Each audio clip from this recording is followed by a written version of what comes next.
Okay, I'm just curious. What would you say is your favorite song and then your favorite song to play? Because sometimes they're totally different when I hear them from people. Wait. Like your favorite song just in general. Just like of anyone. Oh, and what's your man. favorite song to play, even if it's a cover or whatever?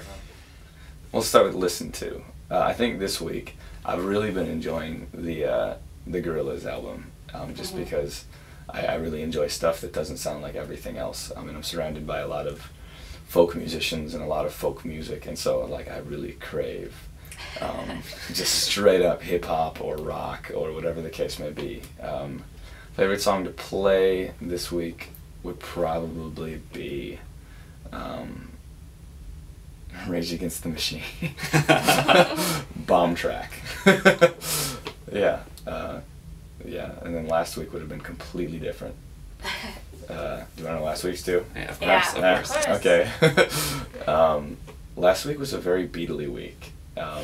Favorite song to listen to was the rendition of Eleanor Rigby from the Love Thing, the Giles Martin remix of it or whatever. Yeah, that was the listening of last week. What was the playing of last week? Oh, I know what it was. I discovered that Sweet Home Alabama and Freebird are actually the same song.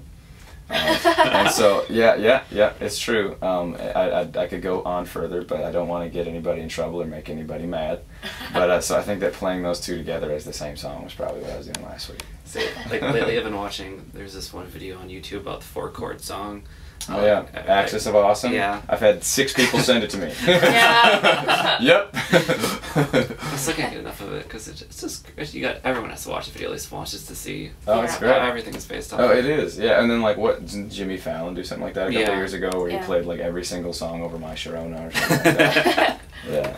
Yeah, it's amazing how predictable. The thing is though, it's funny, whenever you hear music that doesn't match what you're familiar with, like just you look at, like, I have a couple friends who are music therapists, and you look at like predictable patterns in the way that the human mind interprets them, and it's fascinating because whenever you hear these unfamiliar things, you don't like it. It doesn't make you happy. Mhm. You know, it's the reason that, I still love mindless pop music and have a great deal of respect for it, because whether it's cool or not to like it, the truth of the matter is whether you admit it to your friends or not, you will still blare Dancing Queen in your car. Oh, yeah. Or whatever the other, song may be, and the truth of the matter is, so these songs that all sound the same, I mean, we, latch onto them because we know them already. Yeah. They're almost singable. I like this because I know it. Yeah. Anyway, I'm off of that soapbox.